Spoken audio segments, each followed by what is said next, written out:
그동안에 공부한 거 오늘 처음 온 분은 좀 생소하겠지만은, 예. 진리란 뭐냐? 진리란 뭡니까? 하나님이 내 안에 하나님 되시니. 진리란 하나님이 내 안에 하나님 되시니. 대답을 100% 다 해야 됩니다. 진리란 하나님이 내 안에서 하나님 되시니. 하나님이 내 안에 하나님 되신다는 건 어떻게 되는 거예요? 관계. 또 그 말이 이해가 돼야지. 하나님이 내 안에서 하나님 되시는 건 어떻게 되는 게 하나님이 내게 하나님 되시는 거예요. 이게 아니면 우리는 전부 빈 껍데기 종교적인 부닥거리만 하고 있는 거예요. 하나님이 가르쳐 주신 삶과 삶의 자세와 그 가르침대로 하나님이 내 안에서 하나님 노릇하는 거예요. 하나님 대우받고 내가 하나님의 명령대로 하나님의 영향을 받고 사는 거야. 하나님 나의 삶을 주장하고 주관하는 거예요. 하나님이 나에게 주인 노릇을 하고 있는 거에 하나님 내게 진리되는 거예요.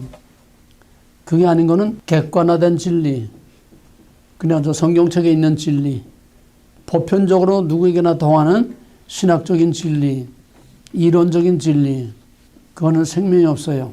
하나님이 우리 가운데서 하나님과의 관계가 이루어지고 우리 가운데서 하나님이 하나님 노릇하고 하나님 대우를 받고 우리가 하나님을 나의 왕, 나의 하나님으로 모셔서 하나님이 원하는 대로 하나님이 기뻐하시는 대로 살고 행하고 순종하고 말씀대로 사는 거예요.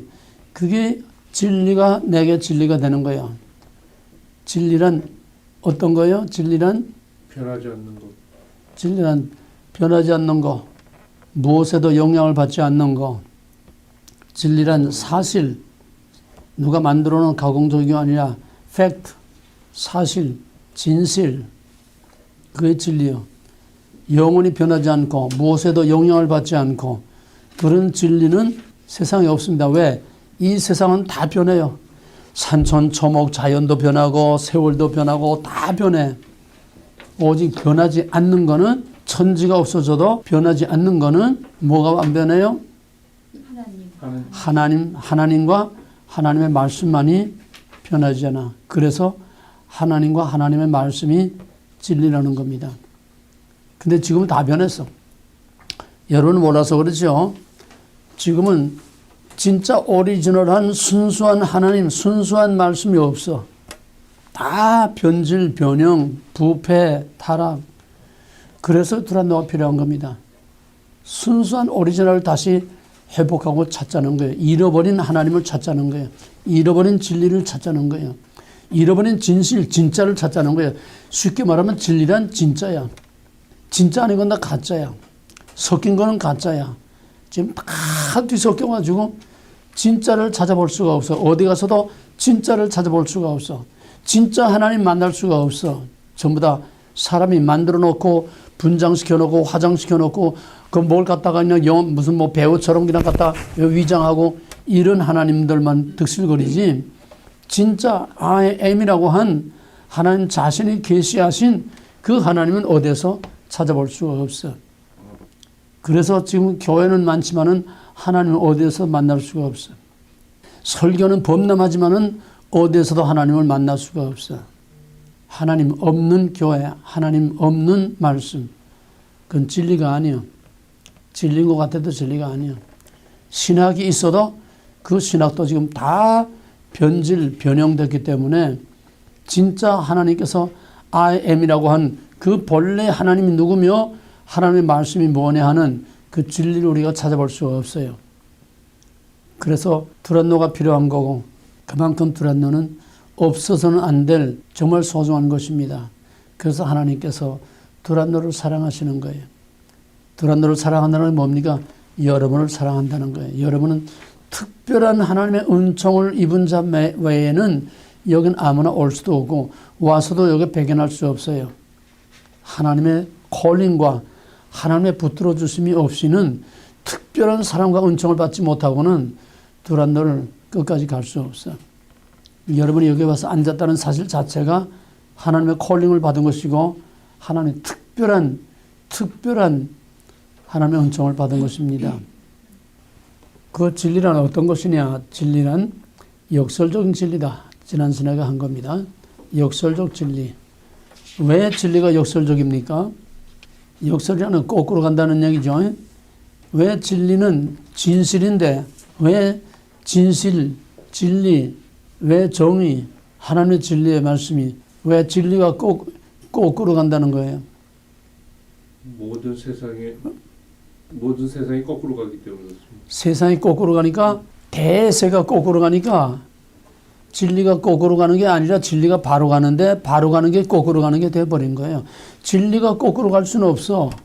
진리는 하나님인데 하나님 왜 거꾸로 가요? 세상이 하나님과 거꾸로 가. 세상이 하나님과 거꾸로 가는 거예요. 그 출발 근원이 뭐지? 시발, 시점, 맨 출발. 하나님과 거꾸로 간 게 뭐야? 먹어라. 하나님 먹지 말라 했는데 먹으라 하니까 거꾸로 가는 거야. 근데 지금은 다 먹으라 세상이야. 전부 먹으라 세상이야. 그러니까 하나님이 거꾸로 가는 게 돼버린 거야. 그러니까 하나님이 거꾸로 가니까 결국은 외롭게 되는 거예요. 세상과 거꾸로 가니까 외롭게. 선지자들, 예수님, 제자들, 그걸 뭐라고 그러지? 다른 말로? 거꾸로 가는 걸 뭐라고 그러지? 지난번에 했지? 밤깨. 모든 개들은 다 옆으로 겨가는데 밤깨라는 그 밤톨같이 생긴 밤깨라는 놈은 앞으로 겨가. 그러니까 너 개는 다 옆으로 가는데 너 혼자 별나게 왜 앞으로 가느냐 밟아 죽이는 거야. 이게 역설적인 진리라는 겁니다. 선지자들 듣기 싫은 소리 하지 말라는 거예요. 왜 너만 별나게 자꾸 망한다는 소리 자꾸 하고 심판이라는 소리 자꾸 하고 저 좋은 소리 하지 말고 왜 나쁜 소리만 하느냐. 이 성경은 처음부터 성경은 역설적인 진리야.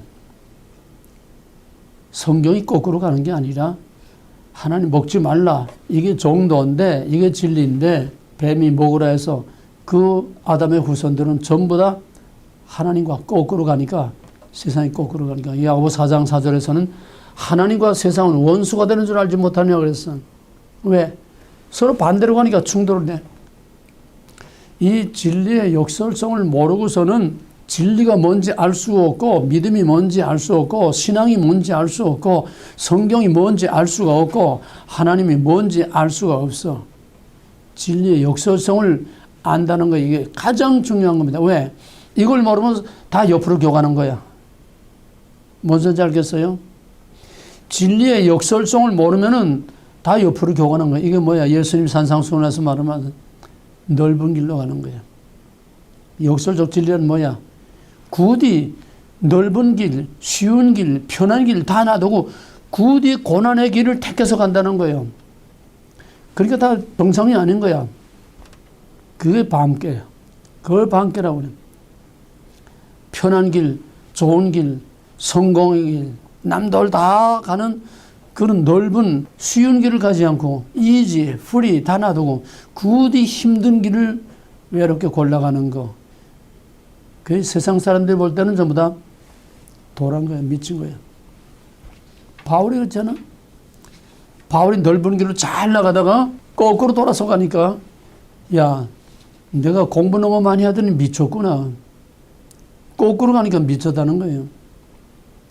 진리의 역설성을 모르기 때문에 오늘의 교회가 전부 다 세상과 같이 흘러가.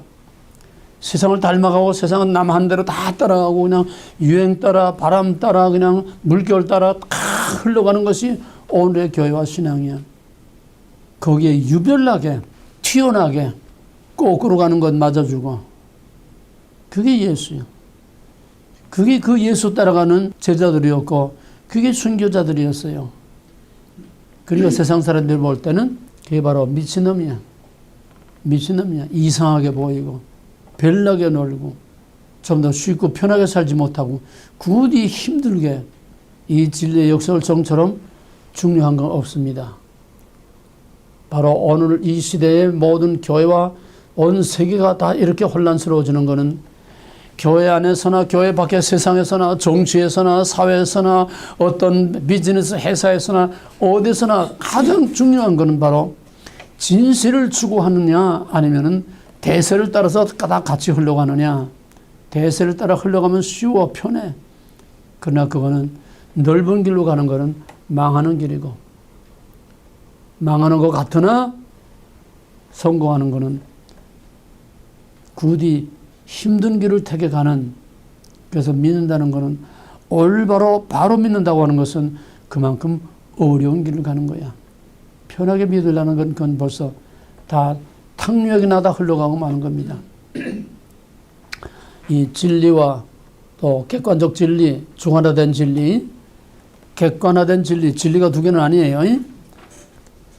내게 적용되지 못한 거는 객관화된 진리, 그거는 선반위의 진리, 그거는 그 자체로서는 완전한 진리지만은 그거는 이미 죽은 진리야. 움직이지 않는, 행동하지 않는, 그냥 책 속에만 있는, 이론과 교리에만 있는 그 진리는 누구에게나 통하지만은 그거는 사실상 죽어 있는 진리다.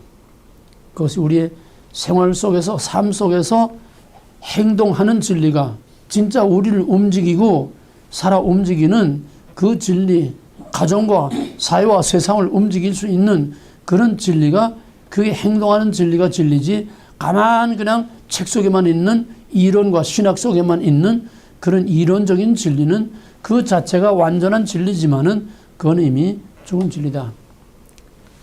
주관화되는 진리가 내게 진리가 되는 거다. 객관화, 주관화, 어려운 말이지만은 그걸 잘 이해하시기 바랍니다. 진리가 두 개가 아니에요. 진리는 하나이지만은 그게 한마디로 말하면은 베드로의 신앙 고백은 객관적인 신앙 고백입니다. 신학적인 신앙 고백, 교리적인 신앙 고백. 저는 그리스도에서 살아계신 하나님의 아들입니다. 객관적인 신앙 고백이요. 그 자체는 완벽한 신앙 고백의 기본 틀입니다. 기본 뼈대 뿌리예요. 예수의 신성과 인성. 저는 그리스도에서 살아계신 하나님. 그건 하자가 없어요. 그러나 거기는 그 신앙 고백을 하는 그 예수가 나의 예수가 아니야. 주관화되지 않아서 자기와 관계 릴레이션십이 없어. You are. 당신은 이런 분입니다. 그 객관화된 진리라는 거예요. 그래서 요한복음 1장 30절에서 도마가 나의 왕, 나의 하나님이요. 당신은 나의 왕이요, 나의 하나님이. 이게 진리라는 거예요. 이게 주관화된 진리야. 이해가 됐어요? 베드로의 신앙 고백과 도마의 신앙 고백. 오늘 교회는 베드로의 신앙 고백은 열심히 하지만은 도마의 신앙 고백이 없어. 하나님과 나와의 관계, 말씀과 나와의 관계, 예수와 나와의 관계, 나의 왕, 나의 하나님으로서의 그런 나와의 릴레이션십이 주관화되어 있지 않는 그런 진리는, 그런 객관화된 진리는 죽은 진리다. 그럼 오늘은 삼일체로 들어가겠습니다. 지금 우리는 교회에서는 전부 느낌에 의존하는 신앙생활입니다. 모든 설교들은 전부 사람들을 기분 좋게 해주는 느낌에 호소하는 설교들이에요. 자기 기분에 맞으면 은혜 받았다고 그래요. 자기 기분 좋으면 은혜 받았다고 그래요. 자기 형편과 사정과 잘 맞아 들어가면 은혜 받았다고 그래요. 은혜는 그런 게 아니에요. 느낌에 호소하는 것. 느낌이라는 거는 그냥 그때뿐이지 사라져버리고 맙니다. 아예 예배도 끝나기 전에 무슨 말 들었는지 다 사라져버리고 말아요. 설교한 사람도 무슨 말 했는지 다 잊어버리고, 들은 사람도 무슨 말 했는지 다 잊어버리고. 물론 우리가 신앙에 느낌이라는 건, 감정이라는 것도 필요합니다. 느낌이 없는 돌 같은 믿음도 그것도 곤란한 거예요. 전혀 느낌이 없는 돌 같은, 바위돌 같은 그 믿음, 길바닥 같은 믿음, 이것도 문제지만은, 그러나 믿음이란 느낌이 아니에요. 믿음이란 하나님과의 나와의 관계입니다. 하나님과의 나와의 관계예요. 부부관계가 서로 마음과 마음의 교류가 없다면은 그건 법적인 부부로서는 하자가 없어도 진정한 부부라고 할 수 없어요. 마음과 마음의 교감이 있어야 돼요. 그렇죠? 마음과 마음의 교감이 있어야 되고 서로 사랑이라고 하는 그런 관계가 이루어져야 이게 부부지. 한 집에 산다고 법적으로 하자가 없다고 그건 진정한 부부라고 할 수 없어요. 근데 믿음이란 하나님은 누구며 내가 누구며 이론적으로 아는 게 아니고 객관화된 진리가 아니라 믿음이란 그 하나님과 나와의 관계, 나와의 관계라고 하는 게 생길 때는 복잡해져, 힘들어져. 왜? 하나님의 요구와 나의 요구, 하나님이 원하는 거가 내가 원하는 게 일치할 수가 없어. 스승을 따르자니 사랑이 울고 사랑을 따르자니 스승이 울고 하나님이 이렇게 하기를 원하는데 나는 그게 싫어. 나는 이렇게 하기를 원해. 충돌이 일어날 수밖에 없어요. 그래서 생각하는 믿음은 힘들어. 내 안에 싸움이 일어나.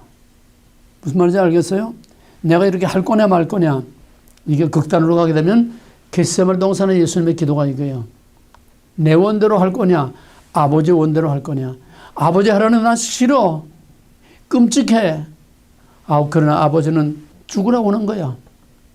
이 충돌이 우리 안에서 항상 있는 것이 이게 진정한 믿음이고 살아있는 믿음이라는 거예요. 내 안에 이런 싸움이 없으면은 내 안에서 하나님과의 싸움이 없으면은 평화로 다 찬송한다고 그게 진정한 평화가 아니에요.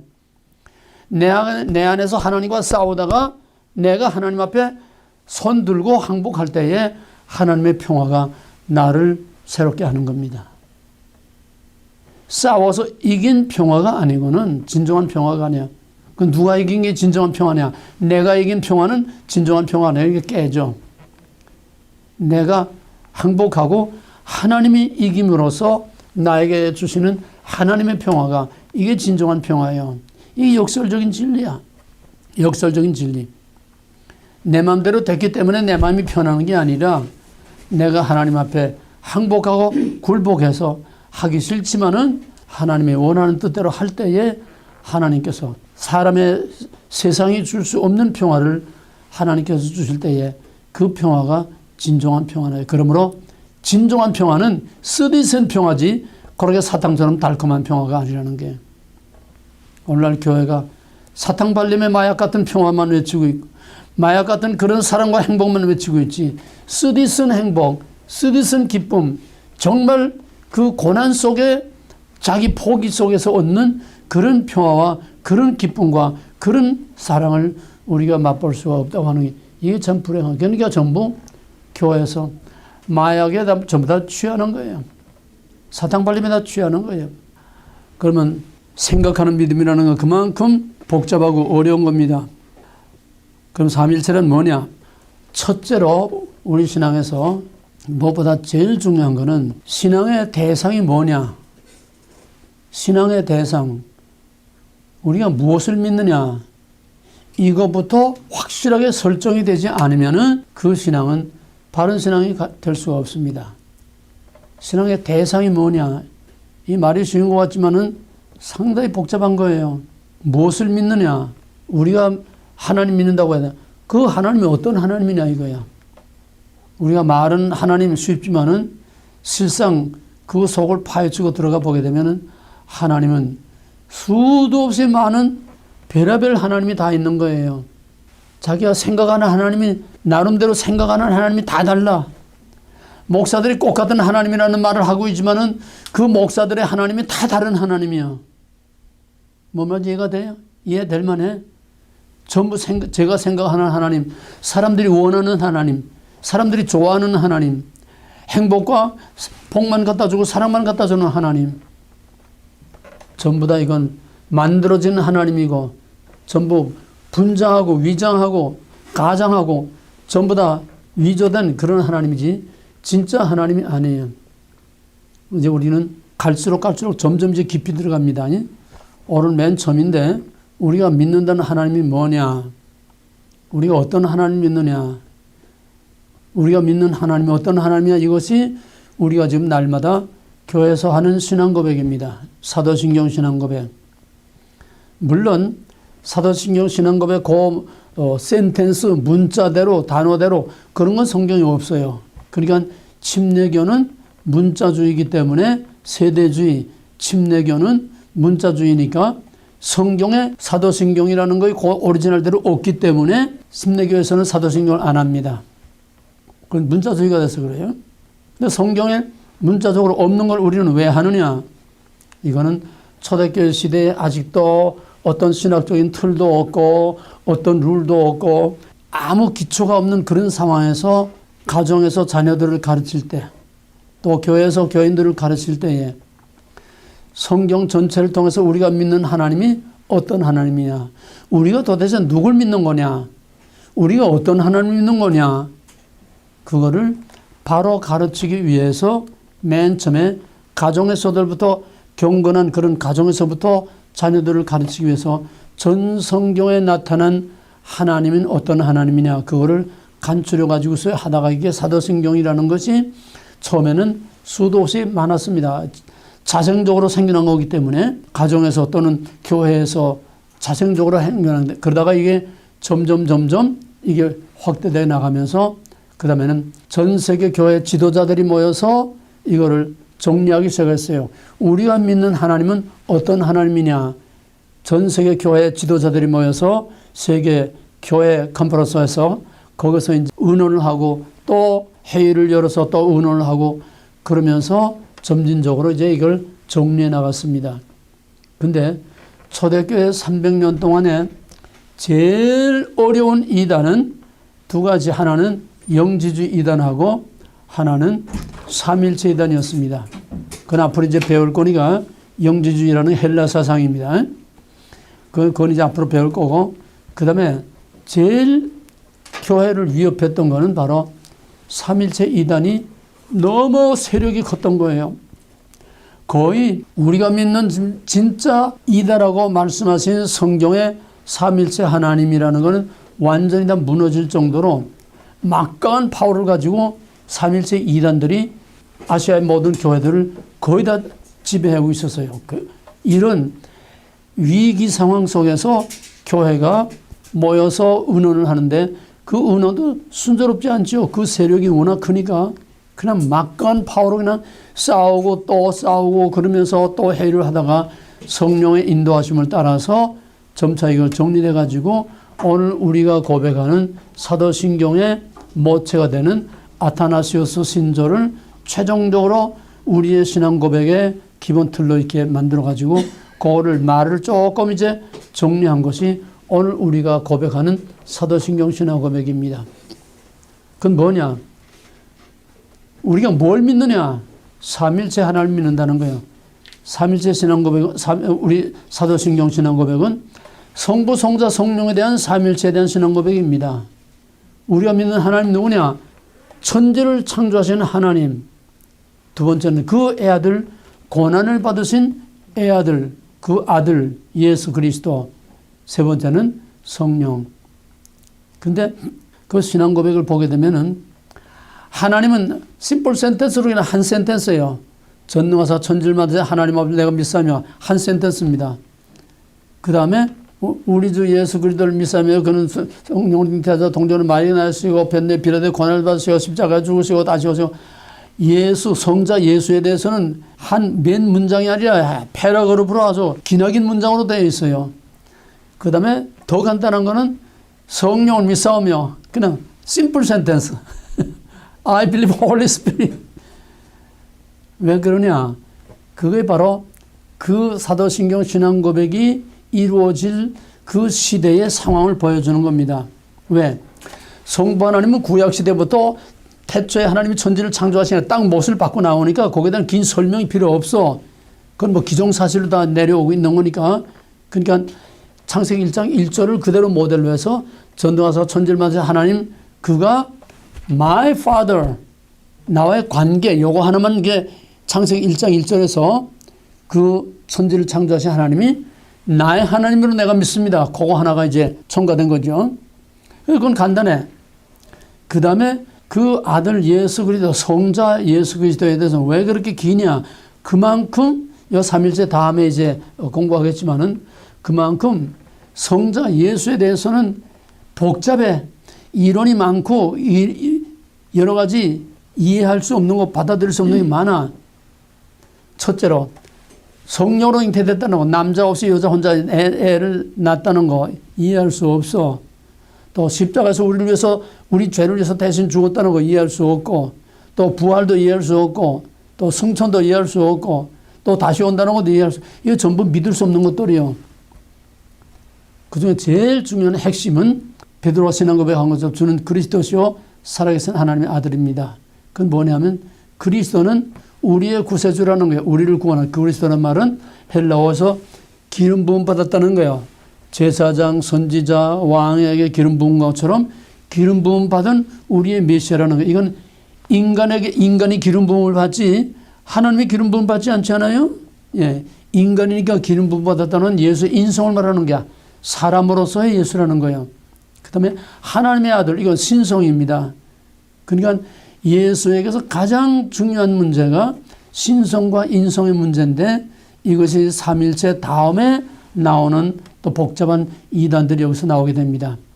그래서 사도신경 신앙 고백을 할 때에 그 예수의 신성과 인성이 어떻게 결합이 됐느냐 하는 그 기독론, 그것을 확실하게 설명하기 위해서 예수의 그 아들 예수에 대해서는 설명이 많은 거예요. 그 다음에 성령을 믿사오며, 그럼 왜 이게 간단하냐? 그때까지는 성령이 문제될 만큼 부각된 게 없었어요. 성령에 대해서 너무나 아는 것도 없고 성령에 대해서 말할 만한 그런 이슈가 아직 되질 않았어. 왜?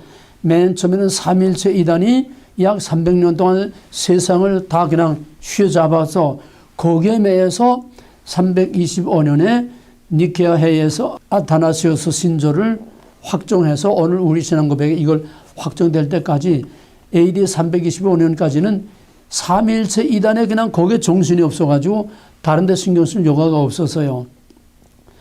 325년에 삼일체에 대해서 아타나시오스 신조를 택함으로써 우리의 신앙 고백의 기본 틀, 성부, 성자, 성령, 삼일체 하나님은 어떤 분이다 확실히 정해지니까 그 다음에 나온 이단의 위세들이 예수의 하나님이며 사람이고 사람이며 하나님이라, 이것도 애매모호한 거예요.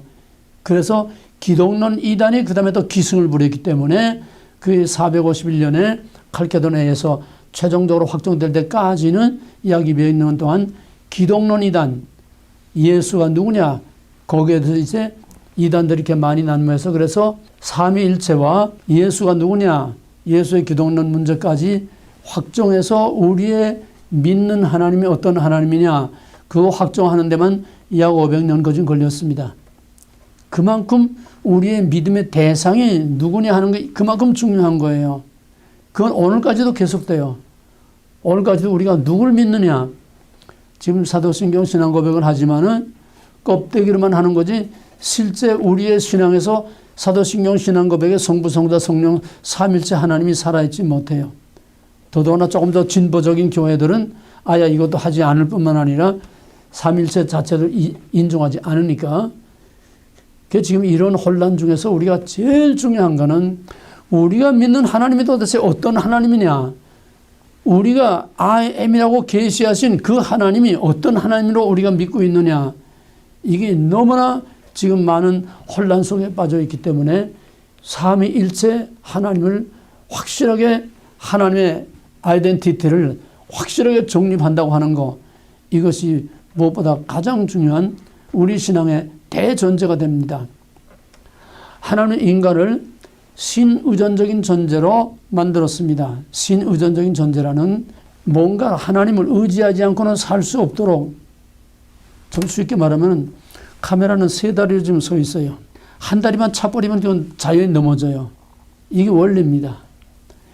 사람은 두 다리로 걸어갑니다. 이 두 다리를 걸어가는 게 아니에요. 하나님 한 다리를 더 의지해야 안정적으로 평화와 안정을 누릴 수 있다는 겁니다. 이건 상징이지만은 인간은 하나님을 의지하지 않고는 살 수 없게 만들었어요. 신의존적인 존재로. 근데 하나님 몰라. 누구를 믿어야 될지, 무엇을 믿어야 될지 몰라. 그러니까 산에 가면 산신, 바다에 가면 바다신, 고목나무 가면 고목나무에다가 새끼 둘러놓고 또 거기에 또 밖으로 갖다 엎어놓고 또 빌고, 이상한 바위돌이 있으면 바위돌 가서 빌고. 왜? 믿음의 대상을 모르니까 저희들이 환경에 따라서, 저희들 입장에 따라서, 바다에서 고기 잡는 사람들은 바다가 신이야. 무서워. 바다가 노하면은 그냥 막 분명 일어나면 그냥 훌가닥 집어삼키고, 거기서 나오는 심청전 얘기 아니에요? 천을 갖다 바치는 거예요? 그러니까 저희들의 환경에 따라서 믿음의 대상을 다 만드는 거야. 나는 여기 워싱턴주에 살면서 항상 i5로 다니면서 겨울엔 겨울대로, 여름엔 여름대로 하얀 눈을 허리 밑에까지, 한여름에도 허리 밑에까지 하얀 눈을 차고 있는 마운트 레니어를 보면서 정말 너무나 신비롭고 너무 우아하고 너무 멋있어요. 지금은 멋있다고 보지만은 보나마나 옛날 여기 인디안들은 저걸 신으로 섬긴 게 분명한 거예요. 왜? 저 산에 의해서 비가 오기도 하고 날이 맑기도 하고 왜? 구름이 가면 그거 다 거기 몰리잖아요. 구름이. 그 신령한 산을 신으로 섬겼으리라는 거는 그건 뭐 물어보지 않아도 뻔한 사실이요. 뭔가 좀 이상하면 다 신으로 섬기는 거예요. 왜? 자기의 삶에 영향을 미치는 거. 자기의 삶에 영향을 미치는 것이 바로 그 신이야. 현대인도 마찬가지예요. 지금 21세기 최첨단 과학에 살고 있지만은 내 삶에 영향을 미치는 게 자기의 신입니다. 그게 자기 우상이야. 그래서 모든 사람들은 다 신의존적인 존재로 지음받았기 때문에 뭔가를 의지하지 않고 믿지 않고는 살 수 없어. 현대 과학시대에 살면서 나는 무슨 존재야. 신이 어디가 있어. 신은 죽었어. 나는 지금 과학시대에 지금 과학이 있을 뿐이지 무슨 신이 있어. 그러나 그 사람에게는 그 과학이 신이에요. 자기의 정신을 지배하고 있는 그게 바로 신인 거예요. 현대, 초현대 이 과학시대에도 정치가들은 선거 때 되면은 레이건도 선거 때 무당 찾아갔어요. 이 정치인들도 내나 할 것 없어. 정치인들 다 무당 찾아다닙니다. 뭐 한국만이 아니라 미국의 대통령들도 선거 때 되면 무당 찾아가요. 다 점쟁이 찾아다니고 뭐 점성술 하는 거 찾아다니고. 인간은 나약한 존재이기 때문에 유한하고 나약하고 유한하다는 건 아는데 한계가 있고 내일을 몰라. 오늘 밤의 일을 몰라. 자기가 어디 가야 될지 몰라. 누가 대학에 붙을지 못 붙을지 몰라. 사람이 할 수 있는 건 한계가 있어. 그러니까 뭔가를 자꾸 의지하려고 하는 이 본능은 하나님이 주신 거야. 하나님이 주셨는데 무엇이 진짜 자기의 삶을 바로 잡아주고 바로 이끌어주고 내 생사화복에 진짜 영향을 미치는 것이 뭔지 확실히 모르니까 환경 따라서 그냥 뭐든지 갖다 자기 신으로 믿고 있는 거예요. 옛날에 한국에서 TV에서 추적 60분 한번 보니까 그때 사당동 그 관악산 밑에 그 미신 그 뭐 한 점재하는 너무 들끓을 때요. 미신이 하도 들끓을 때야. 그때 그것들을 이제 쭉 이제 그 관악산 밑에 그 미신 그런 것들 이제 쭉 하면서 이제 추적 60분 댕기는 거 보니까 거기에 어떤 무당이 있는가 하면은 이 마드로스 파이프를 있지, 이 구부러진 거이 마드로스 파이프를 하나 갖다 놓고 메가도 신이래. 메가도의 마드로스 그 메가도 것도 아니야. 그 메가도의 마드로스 파이프 하나 갖다 놓고 마드로스 파이프 신을 섬기는 무당이 다 있더라고. 그만큼 사람들은 하나님을 모르면은 하나님 아닌 것들을 하나님으로 의지하는 이런 믿음의 대상이 자기 환경 따라 형편 따라 자기 입장 따라 다 다른 신을 섬겨야 되는 거예요. 이건 형태상의 문제지. 영적으로 정신적으로 오게 되면은 오늘 교회 안에도 마드로스 파이프 믿는 교회들이 얼마나 많아. 진짜 그런 마드로스 파이프 그 모양을 믿는다는 게 아니라 제멋대로 생각하는 하나님을 믿는다는 거예요. I am이라고 계시한 그 하나님이 아니라 You are라고 자기가 생각하고 자기가 만들어 놓은 자기가 생각하는 하나님들을 믿는다는 말이야. 그런 의미에서 오늘은 하나님 우상, 예수 우상으로 득실거리는 오늘의 이 시대의 교회입니다.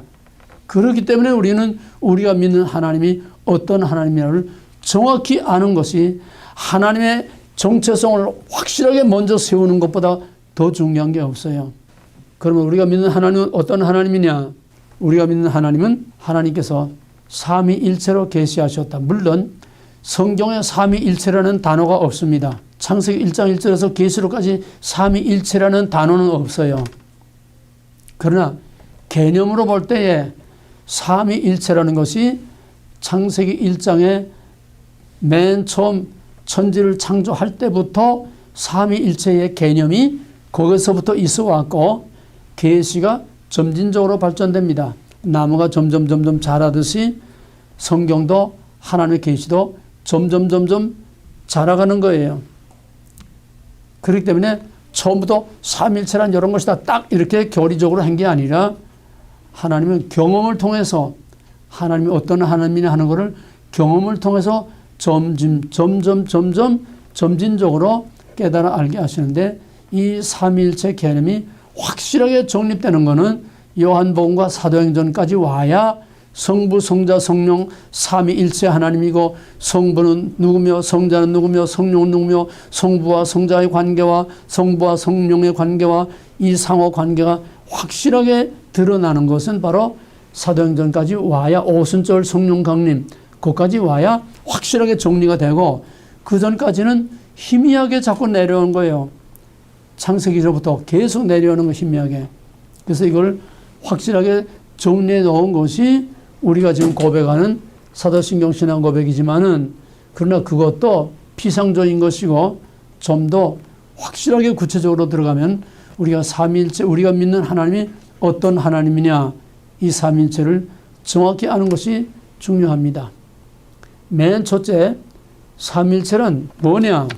맨 첫째 거기에 두 번째 페이지에 보게 되면은 양대 이단 그 위에 두 번째 페이지 위에 양대 이단 위에 보게 되면 삼위일체의 정의가 있어요.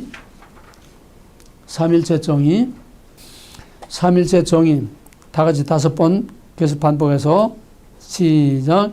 동일본질의 세인격, 동일본질의 세인격, 동일본질의 세인격, 동일본질의 세인격, 동일본질의 세인격. 예, 삼위일체란 설명하기가 어렵지만은 그거를 이해가 되든 안 되든 무조건 그냥 이렇게 기계적으로 달달 외우세요. 이게 세부해 놓으세요. 동일본질의 세 인격. 두 가지야.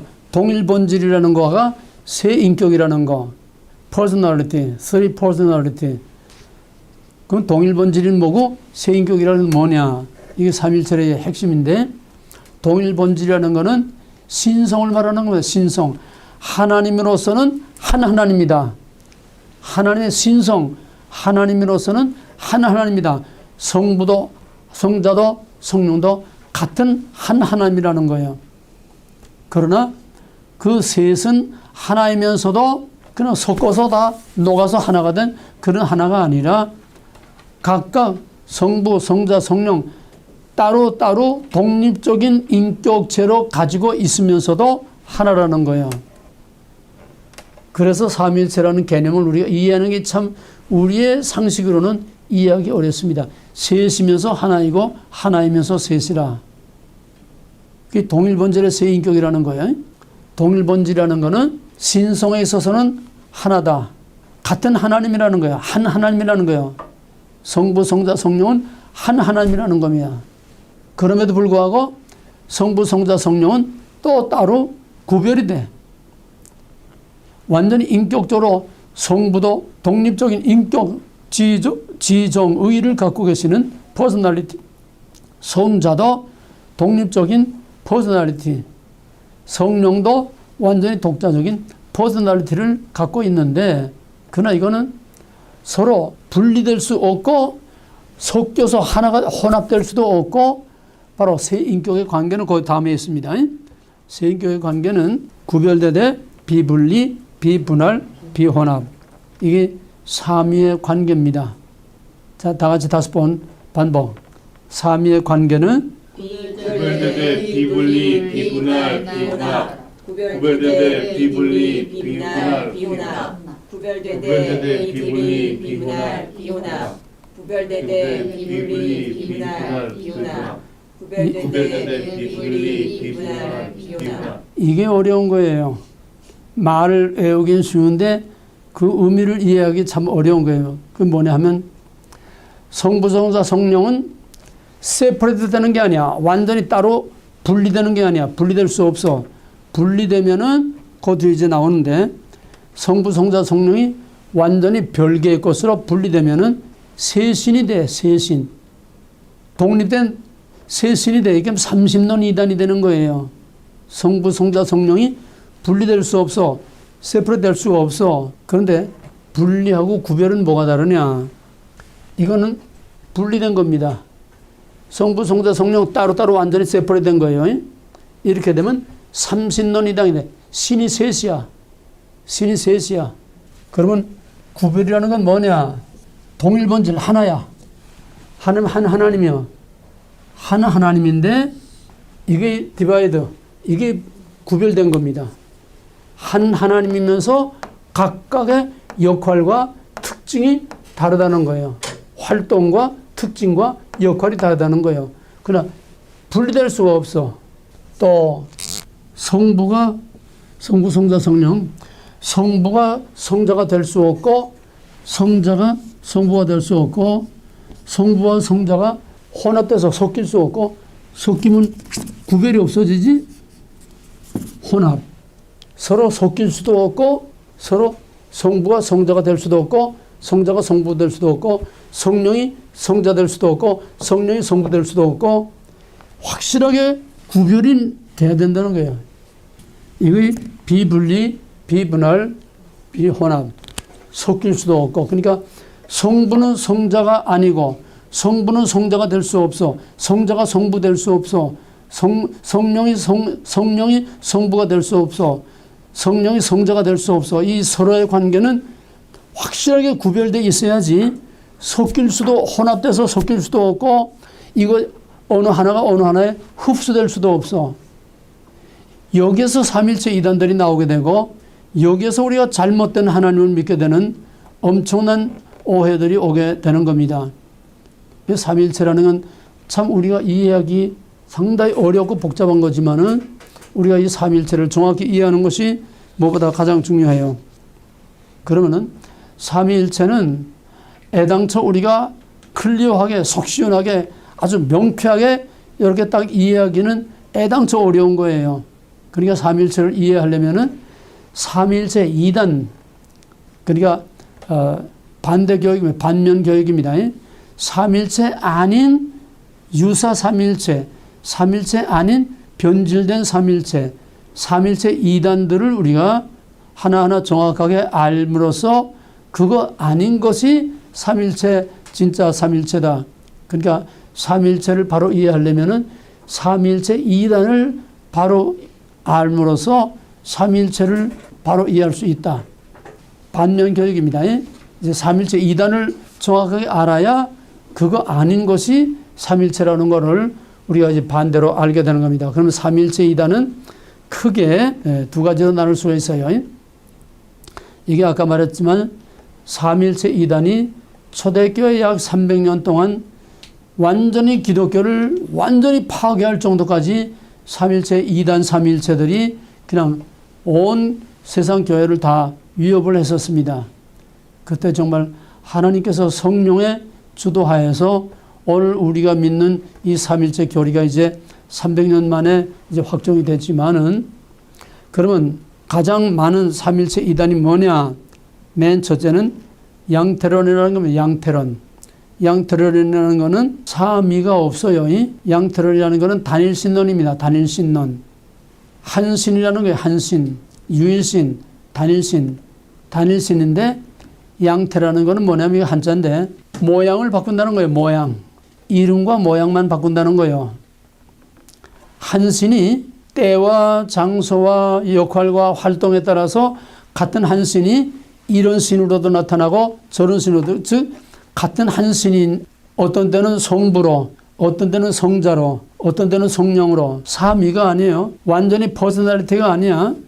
이건 한신인데 이렇게도 나타나고 쉽게 말하면은 나는 한 사람이에요. 꼭 같은 사람 하나야. 이창훈 하나뿐이야. 응? 이게 단일신입니다. 단일신. 이창훈 하나야. 근데 지금은 내가 여기서 강의를 하고 있으니까 이창구는 지금 뭡니까? 교수예요. 교수. 또 내가 교회에서 설교하면은 같은 이창구인데 거기서는 목사님이라고 그래. 또 우리 집에 가면 뭐라고 그래? 집에 가면 여보라고 그래.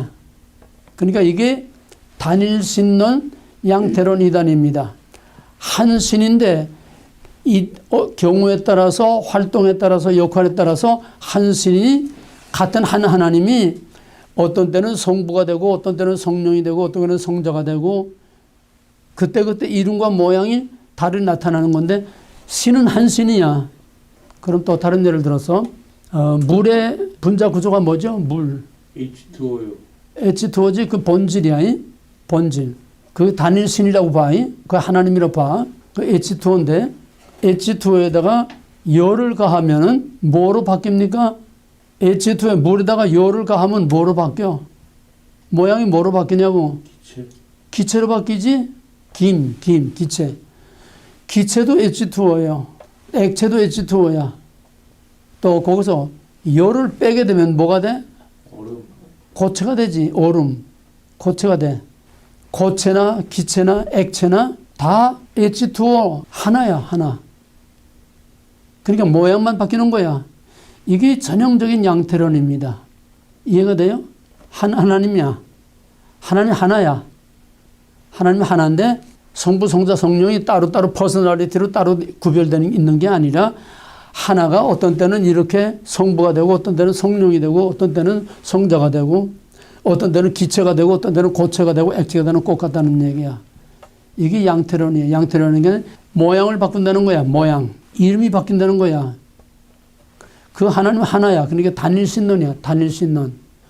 우리도 유일하신 하나님 믿습니다. 그러나 우리는 삼위일체로서의 한 하나님, 삼위일체로서의 한 하나님을 믿는 거지 하나가 모양만 바꾸는 칠면조처럼 모양만 바꾸는 그런 하나님이 아니라는 이 양태론을 잘 알아야 됩니다. 양태론 이단이 제일 많아요. 양태론 이단이 제일 흔하고 제일 우리가 오해하기 쉬워요. 교회에서 목사님들이나 또 전도사들이 이 삼위일체를 만약에 이제 가르친다고 하면은 양태론을 삼위일체로 가르치는 사람들이 너무 많아요. 그만큼 양태론은 오해 소지가 참 많은 겁니다. 예를 들자면은 사과는 하나라고 하는 그 사과, 그건 하나님입니다. 동일본질. 거기에 사과는 씨가 있는 속이 있고 살이 있고 빨간 껍질이 있죠. 확실히 구별돼요. 껍질이 살이 될 수 없고 살이 껍질이 될 수 없어. 살이 씨가 될 수 없고 씨가 살이 될 수 없어. 씨와 살과 껍질은 확실히 구별됩니다. 구별되지만은 그거를 하나로 사과라고 우리는 말하는 거야. 이게 동일 본질의 세 인격. 한 하나님, 신성에 있어서는 하나님으로서는 하나지만은 그 역할과 특징과 그 인격, 그건 완전히 구별된다는 거예요. 구별과 분할과 혼합, 이걸 잘 구별하시기 바랍니다. 말이 어려워요, 말이. 그러면 이런 양태론 이단이 어떤 게 있느냐? 첫째는 아까 여기서 말한 것처럼 이게 완전히 따로따로 세퍼레이트 되게 되면은 성부도 신, 성자도 신, 성령도 신, 따로따로 분리된 신이면은 세 신이 돼, 세 신. 삼신론 이단이 되는 겁니다. 여기 우리가 말은 쉽지만은 실제로는 참 이게 델리케이트하고 정말 예민한 문제예요. 최상경 목사라고 통합적 이단대책위원회예요. 이단들 잡아내는 그런 아주 전문가인데 원숭이가 나무에서 떨어진다고 30년 이단에 빠져가지고 통합적 자기 교단의 이단대책위원장이 바로 그 교단에서 이단으로 찍혔어. 이 30년에 빠지는 거예요. 갔다 가다가는 성령, 성부, 성자, 성령이 따로따로 놀게 되면은 30년이 되는 겁니다. 분리될 수가 없어요. 활동과 역할과 기능과 특징은 다르지만은 언제나 같은 한 하나님으로 일하는 거지 따로따로 분리될 수 없어요. 이게 30년 이단이 맨 처음에 나오는 거고 그 다음에는 양태론, 전형적인 양태론. 이미 설명한 것처럼 한 신이 때와 장소와 역할에 따라서 이름과 모양이 달리 나타나는 거다. 한 신이. 그러니까 양태론이라는 걸 우리가 심어둘 거는 단일신론이다. 삼위 퍼스널리티가 따로 없고 단일신론이다. 한 신이라는 게 한 신이 그때그때 모양만 바꿔가는 것이 양태론이라는 겁니다. 거기 보게 되면은 2번 양태론에 A, B가 있어요. 양태론 A는 요거는 한 본질이 시간과 역할에 따라서 모양을 달리하는 거 이미 설명한 겁니다. 또 하나는 한 하나님이 어떤 때는 아버지가 되고 어떤 때는 아들이 되고 어떤 때는 성령이 되고 또 베리아 2단에서 말하는 건 뭐냐면 같은 한 하나님이 성부는 영혼이고 성자는 육체고 성령은 영이다. 이건 완전히 한 하나님이 영혼, 육체, 영으로 따로따로 이렇게 모양을 바꾼다는 거예요. 같은 한 하나님이. 이게 양태론인데 양태론 이단이 참 이해하기도 어렵고 이게 까딱하면은 양태론 이단이 빠지고 싶습니다. 그러니까 여기서 하나가 그때그때 모양만 달리 나타나느냐? 쉽게 말하면은 이 드라마를 보게 되면 1인 2역, 1인 3역이 있어요. 한 사람이 이렇게 분장하고 A라는 인물로 활동하다가 또 따로 분장하고서 딴 인물로 활동하고 1인 2역 3역. 이게 양태론이야. 그 다음에는 양태론 가족설이 있어요. 중간에. 양태론 가족설은 뭐냐 하면 성부는 아버지, 성령은 어머니, 성자는 아들. 성부는 아버지 붙자니까 당연히 아버지죠. 예수님도 요한복음에서 아버지요 하나님, 성부 하나님 아버지라고 그랬잖아. 아들과 아버지 그랬잖아. 예수님과 성부 하나님은 아버지와 아들 관계죠. 근데 성령은 뭐냐? 성령은 어머니라는 거예요. 가만 생각해요. 성부는 아버지, 성자는 아들. 맞아요. 성령은 어머니. 그럼 성령하고 성부하고는 무슨 관계지? 뭐죠 거기? 성부는 아버지, 성자는 아들, 성령은 어머니. 그러면 성령하고 성부하고는 무슨 관계가 되냐고. 부부 관계지? 자, 그러면 이제 우리는 그럼 누구냐? 우리는 예수를 믿음으로 예수님을 신랑으로 우리는 신부라고 그러죠? 그리고 우리가 예수 믿어서 예수님을 신랑으로 우리가 맞이하게 되면은 우리는 성부 하나님의 뭐가 돼? 며느리가 되는 거지? 아니, 그렇지. 며느리가 되는 거지? 이게 양태론 가족설이야. 이해가 되겠어요? 그러니까 성부, 성자, 성령의 관계를 아버지, 어머니, 아들의 관계로 가족 관계를 만든다는 거야. 우리가 그 가족의 일원으로 이제 시집가서 그 집에 시집가서 그 집 며느리가 되고 예수의 신부가 된다는 거예요. 이 양태론 가족설입니다. 이거는 양태론 중에서도 너무나 좀 황당한 거기 때문에 그렇게 많이 저기 하고 있지 않지만은 제일 많고 흔하고 빠지기 쉬운 것이 바로 전형적인 양태론. 한 신이 상황에 따라서 그 역할에 따라서 이름이 성부가 되고 성령도 되고 성자가 된다고 한다는 거. 하나가 둔갑을 하는 게 쉽게 말하면은 단일신론이야. 단일신론. 한 신이 이렇게 저렇게 성부, 성자, 성령으로 그때그때 상황 따라서 배우가 변장하듯이 바뀐다는 거예요. 이게 전형적인 양태론입니다. 그러면 변태성 양태론. 변태성 양태론은 뭐냐 하면은 그리스도의 뼈와 살이 그 모습을 바꾸어서 성령으로 나타났다는 거야. 그리스도의 뼈와 살이 모양을 바꾸어서 성령으로 나타났다. 또 성부 하나님이 아들로, 또 아들이 성령으로 변태. 이거는 초대교회 시대 3세기 때에 많았던 건데 지금은 뭐 별로 그렇게 위세를 떨치지 않고 있어요.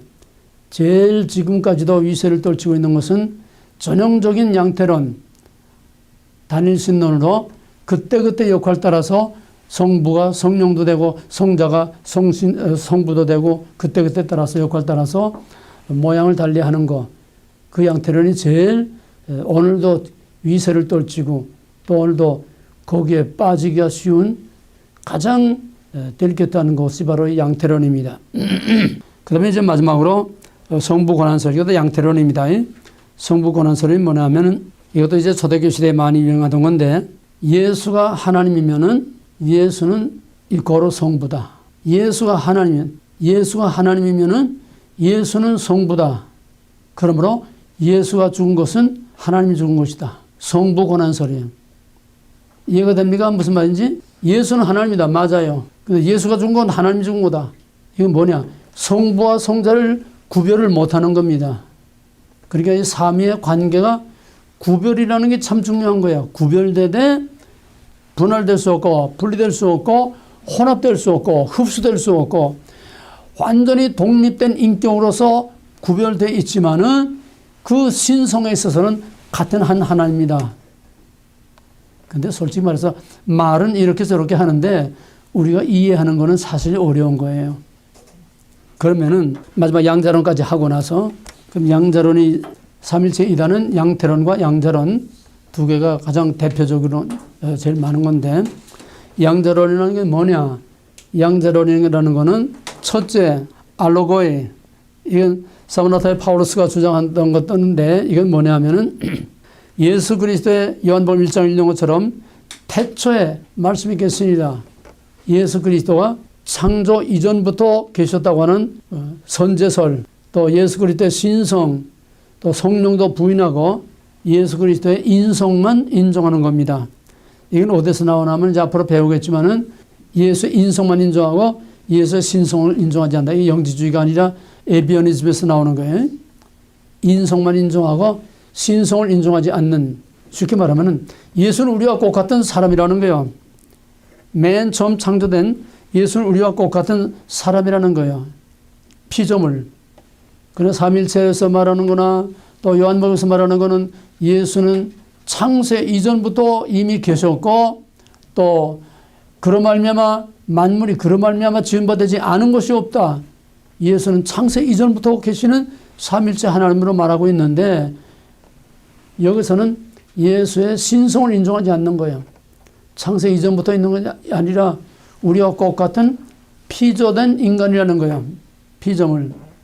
그런데 여기서 말하는 거는 마태복음 3장 16절에서 예수님이 세례를 받고 물에서 올라올 때에 하늘이 열리고 성령이 비둘기같이 임하면서 이는 내 사랑하는 아들이라. 이게 뭐냐면 양자 입적식이라는 거예요. 뭔지 알겠어요? 물에서 세례를 받고 올라올 때에 하늘이 열리고 성령이 그에게 임하는 것이 바로 신성이 임한 거예요. 그전까지는 우리와 똑같은 인간인데 성령이 임함으로 신성을 그때 받아서 이는 내 사랑하는 아들이라 양자로 승격이 됐다는 거예요. 예수는 우리와 같은 피조된 인간인데 신성을 받음으로써 세례받을 때에 신성을 받음으로써 하나님의 아들로 양자로 승격이 됐다는 거예요. 신이 된 거예요. 하나님이 된 거예요. 자, 그러면은 그 전부터 계시는 하나님하고 인간을 신성을 주어서 인간을 신격으로 승격시켜서 아들로 입적시킨 이 신하고 본래부터 계시는 하나님하고 신의 교기가 같아 틀려. 응? 같아 틀려. 틀리지. 본래부터 계시는 성부 하나님이 인간에게 신성을 주어서 세례받을 때 성령을 신성을 주어서 하나님의 아들이라고 이는 내 사랑하는 아들이다. 그래서 신성을 주어서 하나님의 아들로 신격으로 승격을 시켜줬어. 그러면 인간이 신격으로 승격된 그 예수의 신격하고 그를 신격으로 끌어올린 성부 하나님의 신격하고 그 신의 교기가 같으냐 틀리냐 이 말이야. 달라요. 틀리지? 그래도 신은 신이야. 예수가. 신성을 줘서 하나님의 아들로 삼아서 신의 아들로 삼았으니까 신은 신이야. 근데 양자로 승격된 신하고 그거를 승격시킨 그 성부 하나님 신격하고는 같을 수가 없어. 그러니까 이거를 유사본질이라고 그래. 유사본질. 유사는 similar. 비슷하지 같은 신이 아니라는 거예요. 이게 양자론입니다.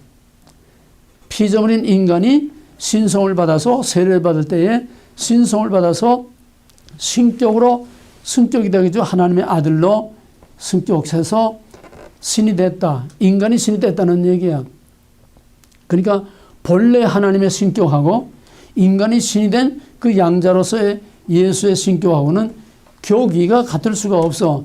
신은 신이로되 하나님은 하나님이로되 교기와 비슷한 신이지 똑같은 신이 아니라는 게 이게 유사본질이에요. 유사본질. 우리의 삼일체로는 동일본질입니다. 이 용어를 잘 기억해야 돼요. 우리의 삼일체로는 동일본질. 성부, 성자, 성령이 신성에 있어서 같은 한 하나님이야. 그 다음에 양자로는 성부, 성자, 성령이 없어. 한 단일신론, 한 신이 성부로도 성령으로도 그냥 둔갑을 하는 거야. 그때그때 상황에 따라서.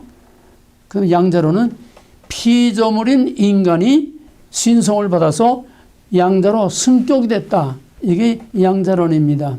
양자론의 또 하나는 예수님은 우리와 똑같은 인간인데 피조된 인간인데 십자가를 지심으로 율법을 온전히 이룸으로써 십자가로 율법을 온전히 이룸으로써 하나님께서 신격으로 승격시켜서 아들로 삼았다는 거예요. 십자가로 율법을 온전히 이룸으로써 그 예수를 신격으로 승격시켜서 하나님의 아들로 삼았다는 거예요. 이것도 아까 세례받을 때에 하나님의 아들로 승격된 거하고 또 십자가를 짐으로 하나님의 아들로 승격된 거 하고 마찬가지야. 위격이 틀려. 그래서 이거를 similar, 유사본질, 비슷한 하나님이지 성부와 성자는 같은 하나님이 아니라는 거야. 그러니까 이걸 세 가지를 구별하면은 우리가 믿는 성부, 성자, 성령 하나님은 구별되되 비분리, 비분할, 비혼합, 섞일 수 없고 흡수될 수 없고 완전히 분리될 수 없고 한 하나님이면서 동시에 각각 성부, 성자, 성령의 각각의 인격을 가지고 같이 계시는 한 하나님입니다. 이게 삼일체 하나님이고 그 다음에 양태로는 단일신론 한 하나님인데 성부로도 성령으로도 그냥 왔다 갔다 둔갑을 하고 바뀐다는 거 단일신론.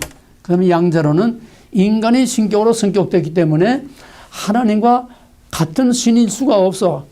신은 신이지만은 유사본질, similar, 비슷한 거지 같은 동격의 신이 아니라는 거예요. 이거의 세 가지가 가장 중요한 삼일체에서 우리가 알아야 할 겁니다. 우리가 믿는 동일본질, 동일본질의 세 인격하고 양태론의 단일신론하고 양자론의 유사본질. 그걸 정리하세요. 우리의 삼일체론은 뭐예요? 동일본질. 동일본질. 성부, 성자, 성령은 신격에 있어서는 똑같아. 동일본질이야. 한 신이야. 여기서 말할 건 아니지만은 신명기 6장 4절을 보게 되면 쉐마 이스라엘이라 들으라. 여호와는 하나의 신 하나님이라. 여호와는 하나의 신 하나님이라. 그래서 유일신이라는 게 유일신이지만은 여기서 중요한 게 뭐냐 하면은 이제 결론 부분입니다. 왜 이 삼일체가 중요하냐 이거야. 유대인들과 이슬람도 똑같이 유대인처럼 모세 오경에서 출발을 합니다. 모세 오경에 뿌리를 두고 있어요. 그러니까 신명기 9장 4절 하나의 신 하나님 유일신이야. 이슬람도 유일신 종교, 유대교도 유일신 종교입니다. 그 말은 무슨 말이냐? 거기에는 유일신만 있지 삼위일체가 없어요. 삼위가 없어요. 그건 하나님이야. 그러면 단순해요. 간단해. 복잡할 것도 없고 이단이 나올 것도 없어요. 하나님 하나다. 그럼 뭐 간단한 거야. 근데 우리는 그냥 유일신이 아니라 하나의 신 하나님이 돼 삼위일체 하나님이라는 거야. 성부, 성자, 성령이 한 하나님인 삼위일체 하나님이라는 거야. 근데 거기에 나오는 히브리 원어를 보게 되면 여호와는 하나의 신 하나님이라. 그 하나라고 하는 그 원어가 에하드라고 하는 원어인데 그 히브리 원어의 그 하나는 그냥 absolute one, 절대적인 하나가 아니야. 모아진 하나라는 거야. 하나는 하나되 이거는 절대적인 하나입니다. 그렇죠? 내가 들고 있는 이건 절대적인 하나야. 내가 들고 있는 이 하는 이거 유일한 하나야. 근데 신명기 6장 4절에서 말하는 여호와는 하나님이다. 그 에하드라고 하는 동사는 모아진 하나라는 거야. 모아진 하나. 이게 삼위일체가 거기서 벌써 감춰져 있는 겁니다. 근데 유대인들은 그 박식한 랍비들이 그 히브리어의 능통한 랍비들이 그 원어의 뜻을 왜 모르고 지금까지도 유일신 하나님을 믿느냐, 유일하신 하나님을 믿느냐. 여기서 우리가 믿는 삼일체 하나님을 믿는 우리의 신앙하고 유대교와 이슬람이 믿는 그 유일신하고 only one, absolutely one 그거하고 삼위일체, 트리니티, 삼위일체 우리가 믿는 하나님하고 이 신앙이 뭐가 다르냐. 가장 중요한 거는 왜 삼위일체가 필요하냐.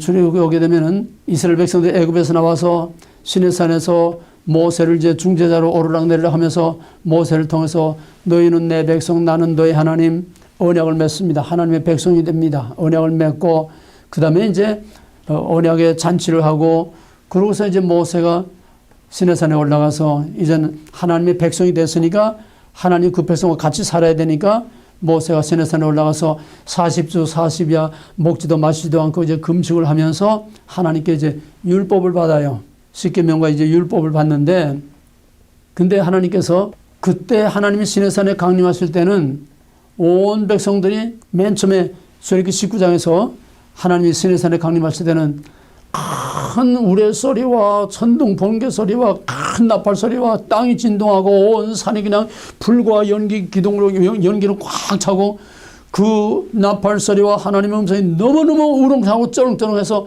사람들이 그냥 무서워서 다 땅에 엎드려서 얼굴을 땅에 파묻고 얼굴을 들지 못했어요. 너무 두렵고 떨려서. 그래서 모세들어 우리가 너무 무서워서 못 견디겠습니다. 여호와께서 친히 말씀하지 마시고 당신을 통해서 간접적으로 우리에게 말씀하게 하옵소서. 우리가 무서워서 못 견디겠습니다. 그 정도로 시내산에 강림하신 하나님은 두렵고 떨리고 어미하고 누구든지 접근하면 짐승이나 사람이나 그 산 밑에 접근하면 그냥 당장 죽어버리는 적군을 불허하는 거룩하신 하나님, 어미하시고 두렵고 떨리는 하나님이야. 이게 초월하신 하나님. 다음 시간에 이제 초월신 내재신 이제 하겠는데 바로 이 삼위일체 때문에 초월신과 내재신의 문제가 나오게 되고 내재신이 있어야 우리가 구원을 받을 수 있는 겁니다. 쉽게 말하면 이제 그 다음 시간에 이제 하겠지만은 쉽게 말하면은 유일신만 있으면 뭐냐 하면은 유대교나 이슬람교는 유일신 종교니까 구원을 받을 수가 없어요. 왜? 뭐와 같은 거 하면 망망대해에 지금 사람이 빠져서 허적거리는데 비행기에서 또는 그 배에서 야 이렇게 헤엄쳐와 이렇게 헤엄치는 거야. 혼자서 살아나올 수 없어요. 그럼 어떻게 해야 그 사람을 살릴 수 있죠? 구조대가 헬리콥터를 타고 가야 돼. 헬리콥터를 타고 가서 구조대가 줄을 타고 내려가서 그를 끌어안고 올라와야 구조되지. 이렇게 해라 저렇게 해라 해가지고는 절대로 그 사람을 살릴 수가 없어. 이게 구약종교, 유대교, 이슬람교야. 그건 뭐야? 행위신앙이야. 내 행위로 구원받으라는 거야. 이렇게 해라 저렇게 해라 율법 종교야. 행위로 구원받을 수 없어. 하나님이 내려와서 우리를 건져줘야 구원받을 수 있는데 초월하신 하나님은 내려올 수가 없어. 인간과 접촉할 수가 없어. 그러면 너무나 어미하고 거룩하신 하나님이기 때문에 죄인이 가까이 하면 죽어. 그러니까 죽지 않고 와서 우리를 건져줄 수 있는 성삼위 하나님으로 구별이 돼야 그가 와도 우리가 죽지 않고 우리를 구원할 수 있기 때문에 성부와 성자라고는 내재신이 필요하다는 거예요. 내재. 우리 가운데 내려와도 우리가 죽지 않고 우리와 같이 살 수 있는 그런 성부, 성자, 성령 삼위일체에 구별되는 그런 하나님이라야 내려와서 우리를 구원할 수 있지 초월하신 두렵고 떨리는 그런 유일신 하나만 가지고는 우리를 구원할 수 없다고 하는 거예요. 여기서 절대적으로 삼위일체가 필요한 겁니다.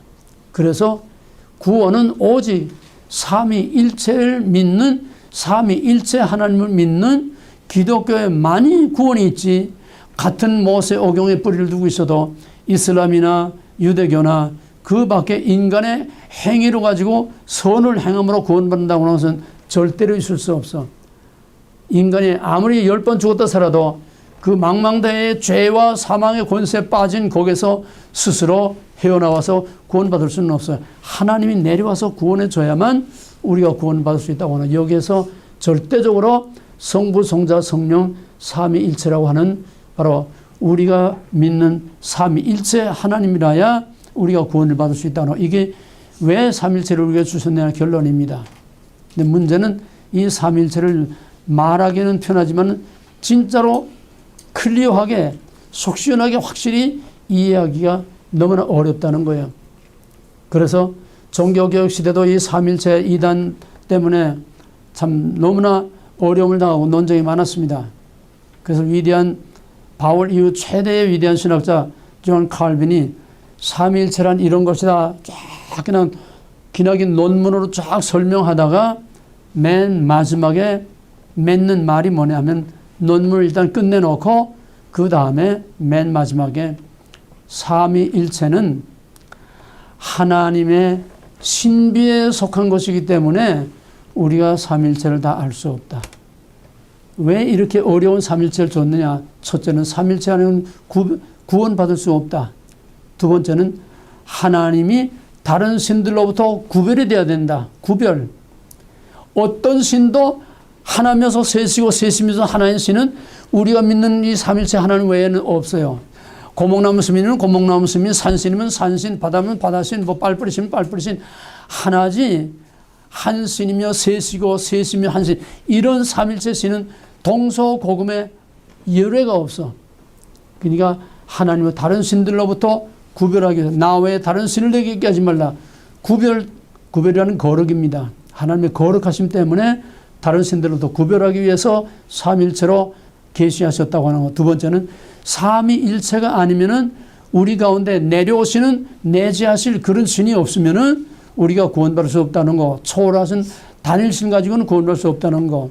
그다음에 세 번째는 인간이 삼일체 하나님을 우리 머릿속에 다 집어넣을 수 있을 정도로 그렇게 확실하게 우리가 다 알 수 있으면은, 인간의 머리로 하나님을 다 알 수 있으면은, 하나님 우리 머리에 다 집어넣을 수 있으면 누가 커?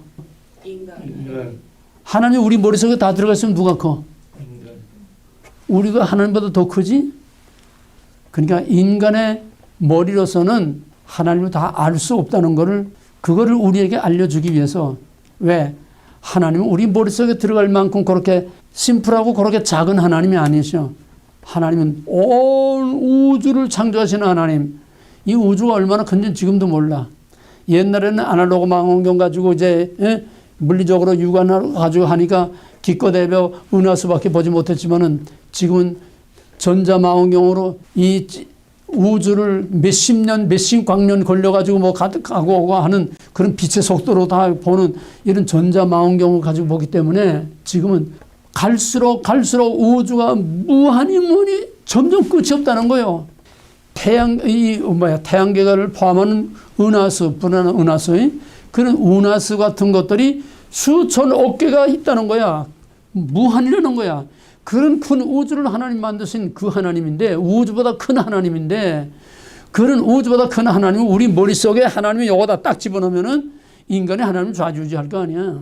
그래서 성경에는 삼일체론뿐만 아니라 동정여인태라든지 승천, 부활, 뭐 우리가 이해할 수 없는 그 밖에도 우리가 2000년이 걸렸어도 아직도 성경을 완전히 이해할 수 없는 그런 함정 같은, 난해하고 해석하고 이해할 수 없는 그런 함정들이, 그런 지뢰 같은 것들이 성경의 사방에 깔려 있어. 하나님이 이다라고 계시해 주셨어도 우리의 머리로 그거를 다 이해할 수 없는 부분들이 아직도 얼마든지 많다는 거예요. 왜? 인간으로 하여금 교만하지 않게 하기 위해서. 하나님을 내 속에 다 집어넣지 않기 위해서. 근데 이걸 다 깨뜨려버리고 아나모이로 you are, I am이 아니라 you are, 계시된 하나님이 아니라 하나님은 이런 하나님이다, 저런 하나님이다. 인간이 생각하는 대로, 인간이 만들어내는 대로 만들어낸 그런 하나님들이 요즘 현대신학의 하나님입니다. 현대신학의 하나님이 없어요. 인간이 생각하는 하나님, 인간이 만들어낸 하나님. 그래서 우리가 믿는 신앙생활에서 제일 중요한 것은 삼위일체로서의 하나님의 정체성을 확실하게 세워놓고 그 하나님을 믿어야지. I am이라고 계시하신 그 삼일체 하나님, 진짜 삼일체 하나님을 믿어야지. 그걸 놓쳐버리게 되면은 전부 사람이 변형시키고 사람이 만들어 놓은 그런 하나님을 믿기 때문에, 그런 하나님을 믿으면 우리의 구원이 없다는 거예요. 가장 결정적으로 중요한 것은 믿음의 대상, 어떤 하나님을 믿느냐. 해석된 하나님, 사람이 만들어 놓은 하나님, 사람이 분장시켜 놓은 하나님, 그게 아니라 오리지널 I am이라고 계시하신 그 하나님 그대로 우리가 믿는 것이 바로 가장 확실한 믿음이고 구원의 확실한 보장이 되는 것이다. 그러므로 우리의 믿음의 출발은 올바른 삼위일체의 하나님을 바로 아는 데서부터 출발이 되는, 이것이 바로 설명은 다 제대로 못하고 있지만은 우리가 믿는 신앙 고백, 천지를 창조하신 성부 하나님, 우리를 구속하신 그 아들 예수 그리스도, 그 다음에 성령, 성부, 성자, 성령 삼위일체 하나님을 우리가 믿는다고 고백하는 것이 우리의 사도신경 신앙 고백입니다.